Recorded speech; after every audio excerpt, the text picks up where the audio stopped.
আসসালামু আলাইকুম। তোমাদের জন্য নিয়ে এসেছি একটি দুর্দান্ত স্বাদের চিকেন কষা রেসিপি। চলো দেরি না করে শুরু করা যাক।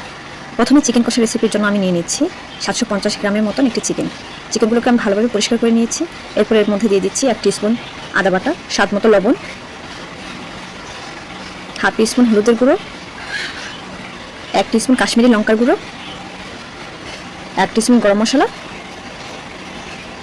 এবং 2 টিস্পুন রান্নার রেগুলার তেল। এরপর আমি সবগুলো উপকরণ খুব ভালোভাবে মিক্স করে এটাকে 30 মিনিটের জন্য ম্যারিনেট করতে দিলাম।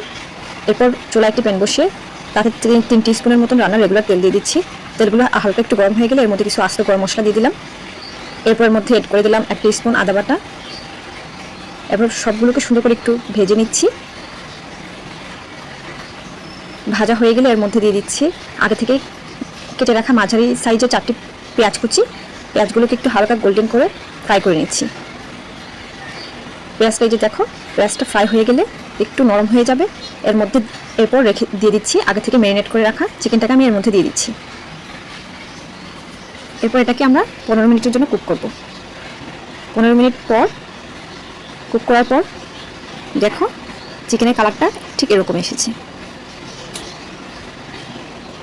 এখন একটু নেড়ে চেড়ে আবার ঢাকনা দিয়ে ঢেকে দিচ্ছি চিকেনটাকে ভালোভাবে কুক করার জন্য। এরপর দেখো এখন ঠিক চিকেনের কালারটা এরকম হয়েছে। এর মধ্যে আবার এড করে দিচ্ছি 1 টিস্পুন কাশ্মীরি লঙ্কার গুঁড়ো, 1 টিস্পুন ধনিয়ার গুঁড়ো,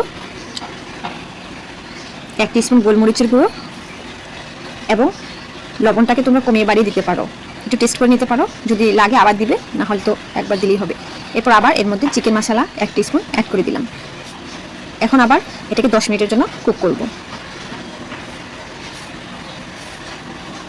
ভালোভাবে আমি এটাকে নেড়ে চেড়ে আবার ঢাকনা দিয়ে ঢেকে দিলাম। দেখো ঠিক 10 মিনিট পর ফিরে এসেছি। আমার চিকেনের কালারটা কিন্তু ঠিক এরকম হয়েছে। এখন চিকেনটা কিন্তু দেখতে খুবই লোভনীয় লাগছে, তাই না বলো? এর মধ্যে এখন আবার অ্যাড করে দিচ্ছি কিছু ধনিয়ার পাতা কুচি। এই তো আমার চিকেনের ফাইনাল লুক এটা। এটা কিন্তু খুবই স্বাদের, দেখতে যেমন লোভনীয় লাগছে, খেতেও কিন্তু ভীষণ স্বাদের। তোমরা একবার হলেও এটা বাড়িতে ট্রাই করতে পারো। বন্ধুরা, আমার রান্নার ভিডিওগুলো যদি তোমাদের ভালো লেগে থাকে প্লিজ আমার চ্যানেলটি সাবস্ক্রাইব করবে এবং পাশে থাকা বেল আইকনটি প্রেস করে দিবে, যাতে আমার ভিডিওগুলো দেওয়া মাত্রই তোমাদের সামনে যেতে পারে। সবাইকে অসংখ্য ধন্যবাদ আমার সাথে থাকার জন্য। Thanks for watching.